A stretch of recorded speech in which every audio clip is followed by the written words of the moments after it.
ETF index mutual funds నేర్చుకుని stock మార్కెట్లో రాణించాలనుకుంటున్నారా? వెంటనే ఈ నెంబర్కి కాల్ చేయండి.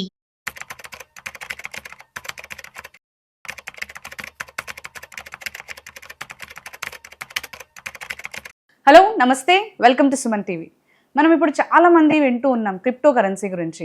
అయితే ఈ క్రిప్టో కరెన్సీ అని వినగానే మనకి ముందుగా వినిపించే పేరు తెలుగు రాష్ట్రాల్లో ఎవరిదండి? మహేష్ గారిది. అయితే వారితోటి ఈరోజు మనం మాట్లాడి క్రిప్టో కరెన్సీ గురించి అండ్ ఇంటర్లింక్ అని ఒకటి మనకి క్రిప్టో కరెన్సీ వచ్చింది, దాని గురించి విషయాలన్నీ కూడా మనం కనుక్కుందాం. మహేష్ గారు, ముందుగా మీకు కంగ్రాచులేషన్స్ అండి గ్లోబల్ లీడర్ అయినందుకు. Thank you so much. So చెప్పండి మహేష్ గారు, అంటే ఇప్పుడు మనం వింటూ ఉన్నాము ఎక్కువగా క్రిప్టో కరెన్సీ అనేది చాలా మంది అవేర్ అయిపోయారు. బట్ ఇప్పుడు కరెంట్లీ ట్రెండింగ్గా వింటున్నాం ఏంటి అంటే ఇంటర్లింక్ గురించి. అయితే చాలా మంది ఏమంటున్నారంటే ఇంటర్లింక్ అనేది మనకి స్కామ్, ఫ్రీ మైనింగ్ ఏమీ ఉండదు, అది లాంచ్ అయ్యే టైం లేదు, అసలు పరిస్థితి లేదని అంటున్నారు. మీరేం చెప్తారు ఇంటర్లింక్ గురించి చెప్పమంటే? ఇంటర్లింక్ అనేది ఒక కొత్త ఇన్వెన్షన్, కొత్త ఇన్నోవేషన్ వచ్చిందండి. ఇప్పుడు దాకా వచ్చిన ప్రతి క్రిప్టో కరెన్సీ కూడా కొత్త ఇన్నోవేషన్ తో వచ్చింది. బట్ ఏంటంటే ఇంటర్లింక్ ఇస్ డిఫరెంట్. అంటే పై నెట్వర్క్ చేశారు కదా ఇంతకుముందు మీరు, మరి పై నెట్వర్క్ అడ్వాన్స్డ్ వర్షన్ కాదా, అది కొత్త ఇన్వెన్షన్ కాదా అని చాలా మంది అంటూ ఉంటారు. అంటే వాడో టైపు వీడియో టైప్ అంటారు కదా. అంటే ఇది ప్రపంచాన్ని ఉద్ధరించడానికి వచ్చిన టెక్నాలజీలు ఏవి. బట్ ఏంటంటే ఆ దాని యొక్క విజన్ వేరు, పై నెట్వర్క్ యొక్క విజన్ వేరు, ఇంటర్లింక్ యొక్క విజన్ వేరు అండి. ఇంటర్లింక్ గురించి ఈ రోజు మనం టాపిక్ మనం ఫుల్ గా మాట్లాడుకుందాం. అంటే చాలా మంది ఏమంటున్నారంటే స్కామ్ ఇదంతా అని చెప్పేసి అంటున్నారు. చాలా మందికి ఇది నెగిటివ్ ఒపీనియన్ ఇస్తుంది, దానిపైన ఏం చెప్తానంటారు? అయితే స్కామ్ అనే ముందు చిన్న మాట అండి. ముందు ఇంటర్లింక్ అంటే ఏంటో మనం ఒకసారి మాట్లాడుకుందాం. ఇంటర్లింక్ అనేది తెలుసుకోవాలి. ఇది ఒక ఫేస్ రికగ్నిషన్, అంటే ఫేస్ వెరిఫికేషన్ కంపెనీ అనమాట. అంటే it's called it's a KYC company, it's a giant tech KYC company. And ఏంటంటే ఇక్కడ క్రిప్టో కరెన్సీ కూడా వీళ్ళు తీసుకొస్తున్నారు అనమాట. దాన్ని ఐటీఎల్జీ అంటారు అనమాట. ఐటీఎల్జీ అంటే ఇంటర్లింక్ జెనెసిస్ అంటారు అనమాట. అయితే ప్రపంచంలో ఇప్పుడు దాకా 24,000 క్రిప్టో కరెన్సీలు చేంజ్ ఉన్నాయి, టోకెన్స్ ఉన్నాయి. సొంత బ్లాక్ చైన్స్ కి సంబంధించిన bit coin, Ethereum, Binance smart chain, polygon, మొన్న రీసెంట్ గా వచ్చిన మనం మొన్నటిదాకా ప్రాజెక్ట్ ప్యాకప్ చేసిన పై నెట్వర్క్, ఇవన్నీ ఉన్నాయి. ఇన్ని క్రిప్టో కరెన్సీలు ఉన్నాయి. కాకపోతే ఎప్పటికప్పుడు అప్డేట్ వర్షన్ లో వస్తున్నాయండి క్రిప్టో కరెన్సీలు. అదే ఇంటర్లింక్ అనేది కూడా own block chain, Web3 crypto currency ఒక మంచి టోకెన్ మెకానిజం తీసుకొచ్చారనమాట. అంటే డ్యూయల్ టోకెన్ మెకానిజం అనమాట. 2 టోకెన్స్ ఉంటాయి దీంట్లో. ఏదైనా ఒక టోకెన్ కి సొంత బ్లాక్ చైన్ ఉంటే అది కాయిన్ అవుతుంది, లేకపోతే ఇంకా లాంచింగ్ కి ముందు దాన్ని సొంత బ్లాక్ చైన్ ఉన్నా సరే టోకెన్ అని మాత్రం అంటారు, ఖచ్చితంగా టోకెన్ అని అంటారు. అయితే ఇది సొంత బ్లాక్ చైన్ తో వస్తుంది అనమాట. Own block chain, human nodes అంటారు ఇది. అంటే హ్యూమన్ బ్లాక్ చైన్ అనమాట. హ్యూమన్ బ్లాక్ చైన్ అంటే ఏంటంటే ఇప్పుడు మనం సాధారణంగా మనం డే టు డే లైఫ్ లో మనం ప్రతి చోట చూస్తున్న బ్యాంకింగ్ సిస్టమ్ లో కావచ్చు, ఎక్కడైనా బయట వేరే వేరే యాప్స్ లో, ఎక్స్చేంజెస్ లో, వీటన్నిటిలో హ్యాకింగ్ చేసి మొత్తం సైబర్ క్రైమ్లు అనేవి వస్తున్నాయి అనమాట. చాలా మంది వీళ్ళు హ్యాకర్స్ అటాక్ చేస్తున్నారు, సైబర్ అటాక్స్ చేస్తున్నారు. సో ఇలా హ్యాక్ చేయకుండా బ్లాక్ చైన్ అనేది ఉంది, ఇప్పుడు దాకా వచ్చింది. దాంట్లో అడ్వాన్స్డ్ వర్షన్ బ్లాక్ చైన్ అనమాట. Advanced version block chain that ఏంటంటే ఇంటర్లింక్ అనేది ఒక ఫేస్ రికగ్నిషన్ తో వస్తుంది అనమాట. ఇప్పుడు ఫర్ ఎగ్జాంపుల్ మనం ఫ్యూచర్ లో ఏదైనా ఎయిర్పోర్ట్ కి వెళ్తే మన పాస్పోర్ట్, వీసా చూపించడం ఉండవండి. జస్ట్ మన ఫేస్ స్కాన్ చేసుకుంటారు అనమాట. ఫేస్ స్కాన్ చేసుకొని పంపించేస్తారు, మనల్ని అలౌ చేస్తారు అనమాట. ఇప్పుడు ఈ మధ్య ఆధార్ లో కూడా మనకి ఫేస్ స్కాన్ సిస్టమ్ అనేది ఒకటి వచ్చింది. మామూలుగా ఇంతకుముందు ఐరిష్ తీసుకునే వాళ్ళు ఇప్పుడు ఫేస్ తీసుకుంటున్నారు. ఇక్కడ కూడా మన ఇంటర్లింక్ లో కూడా ఫ్యూచర్ లో ఇంటర్లింక్ టెక్నాలజీని ప్రతి ఒక్క కంపెనీ కూడా పార్ట్నర్షిప్ ద్వారా వాడుకుంటాయి అనమాట. ఇంటర్లింక్ పే చేసి, లేకపోతే పార్ట్నర్షిప్ తీసుకోనో పే చేసో వాడుకుంటూ ఉంటాయి. ఈ ఫేస్ రికగ్నిషన్ ఏదైతే ఉందో ఈ ఫ్యూచర్ లో ప్రతి ఒక్క ఎడ్యుకేషన్ ఇన్స్టిట్యూషన్స్, అలాగే హెల్త్ యూనివర్సిటీలు కావచ్చు, హాస్పిటలైజేషన్ కావచ్చు, ఎక్కడైనా కానీ గేమింగ్ ప్లాట్ఫామ్స్ కావచ్చు, ఎక్కడైనా సరే ఫేస్ స్కాన్ తో యాక్సెస్ అవ్వచ్చు. దట్టు వీళ్ళు తీసుకొచ్చే క్రిప్టో కరెన్సీ ఏదైతే ఉందో ఐటీఎల్జీ టోకెన్, వాటితో పేమెంట్ చేసేసి ప్రతి ఎకో సిస్టమ్ లో ప్రతి యూటిలిటీస్ ని మనం యూజ్ చేసుకోవచ్చు అనమాట. దీంతో పాటు ఐటీఎల్ టోకెన్ అనేది కూడా తీసుకొస్తున్నారు. ఐటీఎల్ అంటే ఇంటర్లింక్ టోకెన్ అనమాట. ఇంకోటి ఇంతకుముందు మనం మాట్లాడుకుంది ఐటీఎల్జీ టోకెన్. ఐటీఎల్జీ టోకెన్ అనేది 100 బిలియన్ సప్లై అండి. 100 బిలియన్ సప్లై. ఐటీఎల్ టోకెన్ అనేది 10 బిలియన్ సప్లై అనమాట. ఎప్పుడైతే లాంచింగ్ అవుతుందో, లాంచింగ్ కి బిఫోర్ అనమాట, బిఫోర్ లాంచింగ్ మనకున్న ఐటీఎల్జీ టోకెన్స్ లాకప్ లో పెడితే దాని ద్వారా ఐటీఎల్ టోకెన్లు కన్వర్షన్ రివార్డ్ గా మన వాలెట్స్ కి ఎయిర్ డ్రాప్ ద్వారా వస్తుంది అనమాట. తద్వారా ఏంటంటే సప్లై కూడా బాగా తక్కువగా ఉంటుంది. ఇప్పుడు ఐటీఎల్జీ టోకెన్ కూడా బర్నింగ్ మెకానిజం అనేది తీసుకొచ్చారు. దట్టు ఏంటంటే చాలా మంది ఇన్యాక్టివ్ గా ఉన్న పర్సన్స్ ఎవరైతే ఉంటారో వాళ్ళవి టోకెన్స్ బర్న్ చేస్తున్నారు. అప్పుడు ఐటీఎల్జీ టోకెన్స్ సప్లై అనేది తక్కువ అవుతుంది, తగ్గిపోద్ది. దాని ద్వారా డిమాండ్ అనేది పెరిగిద్ది. మార్కెట్ లో ఈ 2 టోకెన్లు కూడా ఉంటాయి నాకు తెలిసినంత వరకు. దాని మీద ఇంకా క్లారిటీ లేదు. ఇంకా ఐటీఎల్ టోకెన్ తక్కువ సప్లై ఉంది కాబట్టి 10 బిలియన్ ఉంది కాబట్టి 5 బిలియన్ కోర్ టీమ్ దగ్గర ఉంటుంది. 5 బిలియన్ మార్కెట్ లో తీసుకొస్తారు. దానికి మంచి ప్రైస్ వస్తుందని చెప్పి అందరూ అనుకుంటున్నాం. సో ఏదేమైనప్పటికీ మంచి ప్రాజెక్ట్ లో ఉన్నామండి. 1, 2 అని కాదండి, వీళ్ళు అన్ని రంగాల్లో అడుగు పెడుతున్నారు. ఇప్పుడు ఏ క్రిప్టో ప్రాజెక్ట్ అయినా ఏం చేస్తారు, క్రిప్టో కరెన్సీ టోకెన్ ఇస్తారు, ఆ టోకెన్ మైనింగ్ చేసుకోవాలి, మైనింగ్ చేసుకున్న తర్వాత మార్కెట్ లో వదులుతారు. పై నెట్వర్క్ లో ఎలా ఉంది, యూటిలిటీస్, గూడ్స్ అండ్ సర్వీసెస్ బాగా బ్రాడ్ మైండ్ ఆలోచించి మంచిగా డిజైన్ చేస్తారు. దీంట్లో ఏంటంటే ఫేస్ రికగ్నిషన్ కూడా తీసుకొచ్చారు అనమాట. దీనికి ఫేస్ రికగ్నిషన్ చేసి కొత్త టెక్నాలజీని మన ప్రపంచానికి అందిస్తున్నారు. ఇంకో విషయం ఏంటంటే చాలా మంది మీరు అడిగారు కదా స్కామ్ చేస్తారు, మరి ఏంటి మరి ఇది ఏమైనా స్కామ్ అది ఇది అని అడుగుతా ఉంటారు మేడం. ఇలా అడిగే వాళ్ళందరికీ అంటే వాళ్ళు అడగొచ్చు మేడం, తప్పులేదు. ఎందుకంటే ప్రతి ఒక్కరికి మార్కెట్ లో ఎవరైనా ఫ్రీగా వేస్తున్నారంటే స్కామ్ అనుకుంటాం. కానీ ఫ్రీగా ఉంది అంటే దానికి నెగటివ్ ఎక్కువ వస్తుంది. కానీ కొన్ని ఆపర్చునిటీస్ వచ్చినప్పుడు మాత్రం మనకు ఖచ్చితంగా యూటిలైజ్ చేసుకోవాలి విజన్ తో ఆలోచించి. అంటే ఇప్పుడు క్లియర్ గా ఎలా చెప్పాలంటే ఫేస్ రికగ్నిషన్ తీసుకుంటారు వాళ్ళు. ఫేస్ రికగ్నిషన్ ఎలా, ఫేస్ స్కాన్ ఎలా చేస్తారు? ఫేస్ స్కాన్ ఎలా చేస్తారంటే వాళ్ళు కోడింగ్ ద్వారా చేస్తారనమాట. వాళ్ళకి వీడియో ద్వారానో ఇమేజ్ ద్వారానో వాళ్ళు డేటా స్టోర్ చేసుకోరు. ముందు ఫేస్ వెక్టర్ ద్వారా చేసుకుంటారు. ఫేస్ వెక్టర్ అంటే ఇప్పుడు మన ఐ నుంచి నోస్ కి ఎంత ఉంది మెజర్మెంట్, ఎంత డిస్టెన్స్ ఉంది దాన్ని మెజర్ చేస్తారు. మన నోస్ నుంచి లిప్స్ కి ఎంత డిస్టెన్స్ ఉందని మెజర్ చేస్తుంది అనమాట కోడింగ్ ద్వారా. చేసి మొత్తం ఫేస్ వెక్టర్ తీసుకుంటారు, ఫేస్ లేఅవుట్ మొత్తం తీసుకొని మొత్తం మన కళ్ళు ఐస్ ఎంత ఉన్నాయని మెజర్ చేసుకుంటది. దాని ద్వారా మాత్రమే వీళ్ళు కోడింగ్ ద్వారా వీళ్ళ సర్వర్ లో స్టోర్ చేసుకుంటారు డేటా. అది కూడా నాట్ ఓన్లీ ఇన్ 1 సర్వర్ అండి, డిఫరెంట్ సర్వర్సెస్ లో వీళ్ళు డేటా స్టోర్ చేసుకుంటారు. నేనైతే ప్రతి ఒక్కరికి ఒకటే చెప్తున్నానండి, ఈ వీడియో చూసిన ప్రతి ఒక్కరు కూడా మీరు ఖచ్చితంగా ఇంటర్లింక్ మీకు తెలియకపోతే ఇమీడియట్ గా మీరు తెలుసుకొని ప్లే స్టోర్ లోకి వెళ్ళి మీరు ఇన్స్టాల్ చేసుకొని అకౌంట్ క్రియేట్ చేసుకో. ఇది అమెరికన్ కంపెనీ అండి. ఇంకో విషయం ఏంటంటే మేడం చెప్పమంటారా, ఇది చాలా పెద్ద అప్డేట్ అండి. చెప్పండి. ఇది బ్యాక్డ్ బై గూగుల్ అండి. గూగుల్ అనే కంపెనీ దీనికి ఫండింగ్ చేసింది అనమాట. గూగుల్ అనే కంపెనీ దీనికి ఫండింగ్ చేసింది. అంటే ఇప్పుడు ఫండింగ్ చేయడం అంటే ఇప్పుడు మీరు ఉన్నారు మేడం, నేను ఏదైనా బిజినెస్ పెడుతున్నాను, ఒక 4 lakhs పెట్టి బిజినెస్ పెడుతుంటే నేను అడిగాను, మేడం మీరు ఏమైనా ఫండింగ్ చేస్తారా, నేను కొంచెం బిజినెస్ స్టార్ట్ చేస్తున్నా అంటే మరి మీరు ఊరికి ఎవరు కదా, మీకు వాటా ఇస్తేనే ఇస్తారు. అవునా? అవును. వన్ ఆఫ్ ది పార్ట్నర్ అనుకోవచ్చు మనం గూగుల్ అనేది. అలాగే AWS అండి, అందరికి ఐడియా ఉన్నది. అమెజాన్ వెబ్ సర్వీసెస్ కూడా దీనికి ఇన్వెస్ట్ చేసింది అనమాట, బ్యాక్ బోన్ గా ఉందన్నమాట, backed by Amazon and Google. ఇంత పెద్ద జైంట్ టెక్ కంపెనీలు గూగుల్ అను అమెజాన్ ఉన్నప్పుడు భయపడాల్సిన అవసరం లేదు. వాళ్ళు పిచ్చోలు కాదు. టెక్నాలజీ అనేది కొత్త పంతలు తొక్కుతుందండి. వాటితో పాటు మన కాలంతో పాటు పరిగెత్తాలి తప్ప దాన్ని స్కామ్ అనుకోకూడదు. అక్కడ మనల్ని పాన్ కార్డ్ అడగట్లేదు, ఆధార్ కార్డ్ అడగట్లేదు, ఏంటి పాస్పోర్ట్ అడగట్లేదు, ఏదేం అడగట్లేదు. జస్ట్ మీ ఫేస్ స్కాన్ ఇస్తే సరిపోతుంది. దట్టు మైనింగ్ అనేది కూడా 24 hours ఒకసారి కొట్టేది కాదండి. ఇది మన పై నెట్వర్క్ లో లాగా జస్ట్ మనం 6 times చేస్తాం అనమాట. ఎవ్రీ 4 hours ఒకసారి మైనింగ్ చేస్తాం. అది అంటే మనకి 24 hours ఒకసారి ఉండేది, ఇది మనకి 4 times ఉంది అంటున్నారు 24 hours కి. ఇది 4 hours ఒకసారి మైనింగ్ చేసుకోవాలి. మైనింగ్ చేసుకుంటే ఎవ్రీ 4 hours ఒకసారి 30 వస్తాయండి టోకెన్స్. చక్కగా హ్యాపీగా మైన్ చేసుకోవచ్చు. ఇప్పుడు 30 వస్తున్నాయి, దాని తర్వాత 3 year రావచ్చు చెప్పడం, ఎందుకంటే హాల్వింగ్ జరిగింది. అంటే యూజర్ బేస్ పెరిగే కొద్దీ ఆటోమేటిక్ గా హాల్వింగ్ అనేది చేస్తారు. త్వరలో అనౌన్స్మెంట్ కూడా చేస్తారు. త్వరలో సెక్యూరిటీ సిస్టమ్ కూడా సెక్యూరిటీ సర్కిల్ కూడా క్రియేట్ చేసుకునే విధానాన్ని తీసుకొస్తున్నారు. మనకి దీన్ని ఇంట్రొడ్యూస్ చేశారు, మరి దీనికి ఏమైనా ఆఫీస్ అవి ఏమన్నా ఉన్నాయా అసలు మనం బిలీవ్ చేయాలి అని అంటే? అయితే ఉంది, కాలిఫోర్నియాలో ఉందన్నమాట. కాలిఫోర్నియాలో గ్లోబల్ హెడ్ క్వార్టర్స్ ఉంది. అక్కడి నుంచి మొత్తం రన్నింగ్ అవుతుంది. సర్వర్స్ మొత్తం అక్కడే ఉన్నాయి. స్టాఫ్ సిపిఓ ఉన్నారు, కో ఫౌండర్స్ ఉన్నారు, బిజినెస్ అనలిస్టులు ఉన్నారు, అందరూ ఉన్నారు.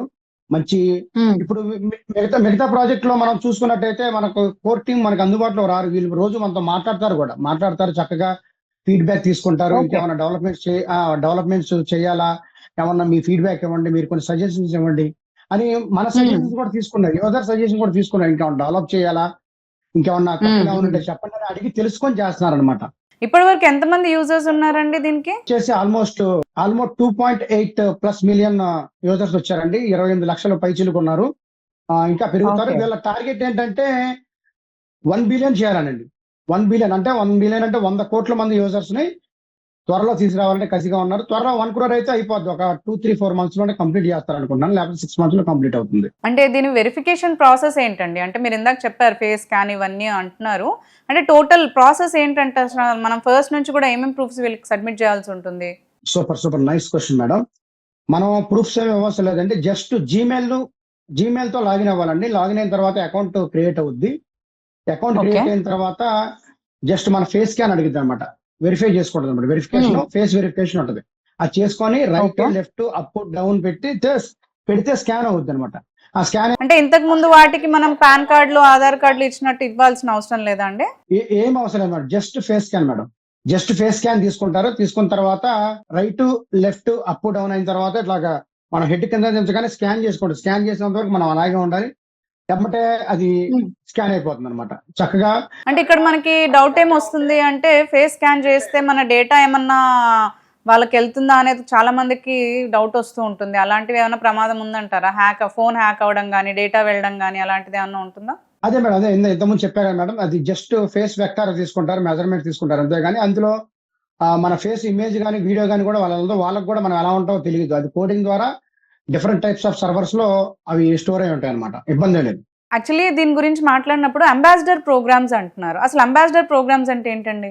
అంబాసిడర్ ప్రోగ్రామ్ అనేది నిజంగా చెప్పాలంటే అది ప్రతి ఒక్క సామాన్యుడికి కూడా అది మంచి రికగ్నిషన్ అండి. అది దట్టు ఏంటంటే వాళ్ళు ఎక్కడో కోర్ టీం వాళ్ళు కాలిఫోర్నియాలో ఉంటారు. వాళ్ళు ప్రతి వాడకి, ప్రతి పల్లెకి, అంటే ప్రతి విలేజ్ కి, ప్రతి సిటీకి, ప్రతి స్టేట్ కి, ప్రతి కంట్రీకి తిరగలేరు. కాబట్టి ఆన్లైన్ ద్వారా అంబాసిడర్స్ ని వారి స్కిల్స్ ని బట్టి రిక్రూట్ చేసుకుంటున్నారు.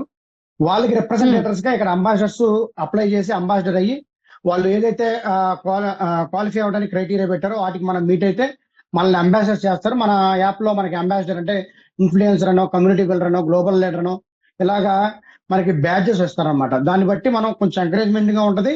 దీని ద్వారా మన అంబాసిడర్స్ మనం వర్క్ చేస్తున్నాం కాబట్టి వాళ్ళు మంత్లీ రివార్డ్స్ కూడా పెర్ఫార్మర్స్ కి ఇవ్వడం జరుగుతుంది.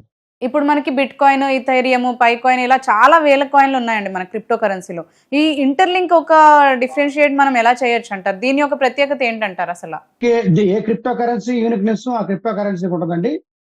వీళ్ళు ఏంటంటే ఇప్పుడు సప్లై బాగా తగ్గించి మార్కెట్ లో తీసుకొద్దాం అనుకుంటున్నారు టోకెన్ బర్నింగ్ మెకానిజం ద్వారా. ఇది ఇప్పుడు ఇథీరియం 2.0 వర్షన్ అండి. ఇథీరియం అనేది 2.0 వర్షన్ 2 క్రిప్టో కరెన్సీ. అలాగే బిట్ కాయిన్ కూడా వర్షన్ 2నే. ఉన్న పరిస్థితుల్లో Web3 క్రిప్టో కరెన్సీలు వస్తున్నాయి. కాకపోతే అన్ని జెన్యూన్ కాదండి. మార్కెట్ లోకి వచ్చి యాడ్ రెవెన్యూ ద్వారా డబ్బులు మొత్తం దోచేసుకుంటున్నారు.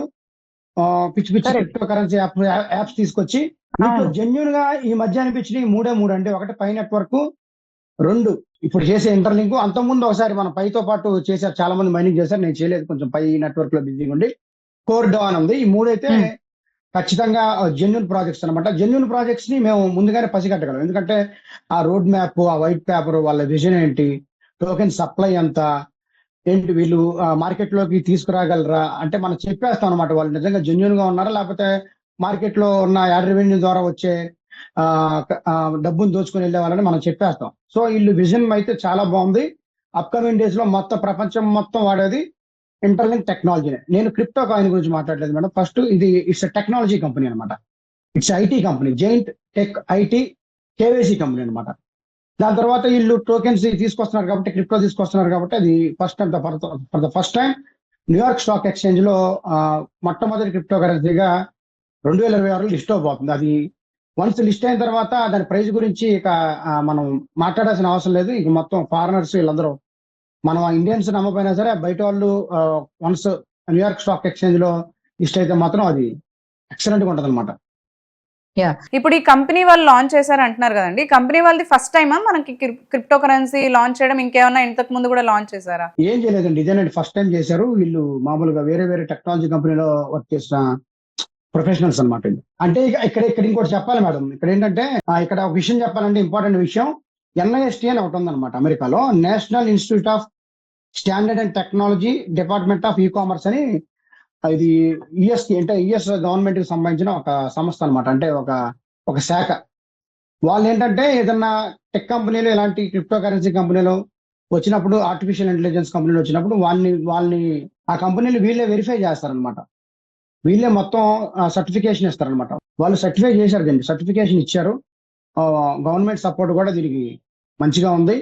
ప్రతి ఒక్కరు కూడా జాగ్రత్తగా చేసుకుంటే కొంతలో కొంత అయినా సరే ఫైనాన్షియల్ ఫ్రీడమ్ అనేది వస్తుందన్నమాట. యా, ఇంతకు ముందు మనం పై గురించి మాట్లాడుకున్నప్పుడు పైని మనం గూడ్స్ అండ్ సర్వీసెస్ ఇట్లా కొంచెం పర్చేస్ చేయడానికి యూస్ చేయొచ్చు అనే దాని విషయం పైన మాట్లాడుకున్నాం. ఇప్పుడు ఈ ఇంటర్లింక్ కాయిన్ కూడా మనం అలాగే ఏమన్నా యూస్ చేసుకోవచ్చు అంటే దీన్ని ఎక్కడ వాడచ్చు, అసలు మనకు దీని ప్లాట్ఫామ్ ఎక్కడ ఉంటుంది అంటారు? అయితే ప్రజెంట్ చెప్పాలంటే ఇంకా పూర్తిగా డెవలప్ అవ్వలేదు మేడం ఇది. అయితే ఇక్కడ వీళ్ళు ఏం చేస్తున్నారంటే క్యూఆర్ పేమెంట్ అనేది ఆల్రెడీ ఇంటిగ్రేట్ చేశారన్నమాట. యాప్ లో ఇంటిగ్రేట్ చేసి కొన్ని కంట్రీలకు మాత్రమే ఇచ్చారన్నమాట. ఇప్పుడు మెక్సికో, బ్రెజిల్ అలాంటి కొన్ని కంట్రీలకు మాత్రం ఇచ్చారు. త్వరలో అన్ని కంట్రీస్ కూడా యాక్సెస్ అవుతుంది. బ్యాంకింగ్ సిస్టమ్ లో పేమెంట్లు చేయడానికి కావచ్చు, గేమింగ్ ప్లాట్ఫామ్స్ లో యూజ్ చేసుకోవడానికి కావచ్చు, డే టు డే లైఫ్ లో, ఎవ్రీడే పీపుల్ లైఫ్ లో మనకి ఖచ్చితంగా ప్రతి ఒక్క యాప్ లో ఇంటిగ్రేట్ అవుతుందని చెప్పేసి వాళ్ళు చెప్తున్నారు. ఫ్యూచర్ లో వచ్చేసి రీసెంట్ గా కెవిన్ అని కో ఫౌండర్ ఉన్నారండి. ఆయన ఒక 10,000 పార్ట్నర్షిప్స్ తొందరలో అన్ని కంపెనీలతో టైప్ అవ్వబోతుంది. బై 2030కి టైప్ అవ్వబోతుంది, 2030 నాటికి. కళ్ళు మూసుకొని చేసుకోవచ్చు మేడం ఈ ప్రాజెక్ట్, ఇబ్బంది లేదు. ఓకే, దీని లాంచ్ ఎప్పుడు ఉందంటారు అండ్ ఎంత ప్రైస్ తో లాంచింగ్ అనేది మనకు స్టార్ట్ అవ్వచ్చు అంటారు అసలు దీన్ని? యాక్చువల్ గా అయితే నేను పైలో కూడా నేను ప్రైస్ ఎప్పుడు చెప్పలేదు మేడం. ప్రైస్ అనేది ఇంపార్టెంట్ కాదని నేను ఎప్పుడు కూడా అనుకుంటాను. ప్రైస్ చెప్తే మళ్ళీ అది రాంగ్ అయితే మనల్ని కొంచెం బ్లేమ్ చేసే మనుషులు ఉన్నారు, నెగిటివ్ వర్స్ ఎక్కువ ఉన్నారు కాబట్టి మార్కెట్ లో. ప్రైస్ గురించి చెప్పను కానీ ఎవరైతే ఇప్పుడు స్టార్టింగ్ ఇనిషియల్ స్టేజ్ లో టోకెన్స్ మైనింగ్ చేసుకున్నారో వాళ్ళకి మాత్రం మంచి న్యాయం జరిగిద్ది. ఇంకోటి ఏంటంటే పై నెట్వర్క్ లో కూడా స్టార్టింగ్ లో per day per hour 50 tokens ఇచ్చారు. ఆ తర్వాత పర్ డే 50 అయింది. ఆ తర్వాత గంటకి 3 టోకెన్స్ 3 కాయిన్స్ ఇచ్చేవాళ్ళు. ఆ తర్వాత రోజుకి 3 టోకెన్స్ అని ఇప్పుడు 20 రోజులకో 4 రోజులకు ఒక టోకెన్ ఇస్తున్నారు. ఇది కూడా స్లోగా హాల్వింగ్ లోకి తీసుకెళ్లి యూజర్ బేస్ పెరిగే కొద్దీ టోకెన్స్ మైనింగ్ అవడం టైట్ చేస్తారు. ఇప్పుడే మిత్రులందరికీ ఒకటే చెప్తున్నాను, ఇప్పుడే మీరు త్వరపడి మైనింగ్ టైం టు టైం చేసుకుని టీమ్స్ ఏమంటే చేసుకోండి. ఇంకో కొసమెరుపు ఏంటంటే మేడం, ఒక వ్యక్తిని మనం రెఫర్ చేస్తే మనకు 500 టోకెన్స్ వస్తాయండి దీంట్లో. అదే రెండో పర్సన్ ని మనం ఎవరినైతే పరిచయం చేసామో అతను ఇంకో అతన్ని పరిచయం చేస్తే అతను మనకు సెకండ్ లైన్ అవుతాడు. మనం పరిచయం చేసిన వ్యక్తి ఫస్ట్ లైన్ మనకి, మనం పరిచయం చేసిన వ్యక్తి ఇంకో వ్యక్తికి పరిచయం చేస్తే అతను మన సెకండ్ లైన్ అవుతాడు. మన సెకండ్ లైన్ నుంచి 250 టోకెన్స్ వస్తాయి. ఇది అల్టిమేట్ మేడం, ఎవరు కూడా తీసుకురావాలి దీన్ని. అయితే లాంచింగ్ అనేది ఖచ్చితంగా వాళ్ళు డేట్ అయితే ఇవ్వలేదు కానీ 2025 క్వార్టర్ 4 ఏదైతే ఉందో మన అక్టోబర్, నవంబర్, డిసెంబర్ లో లాంచ్ అవ్వచ్చు అంటున్నారు. ఇన్ కేస్ మిస్ అయితే 2026 క్వార్టర్ 1 లో లాంచింగ్ చేస్తానంటున్నారు. జనవరి, ఫిబ్రవరి, మార్చ్ కల్లా చూద్దాం మరి. ఎంత లేట్ అయితే అంత మంచిది అనుకుంటున్నాను.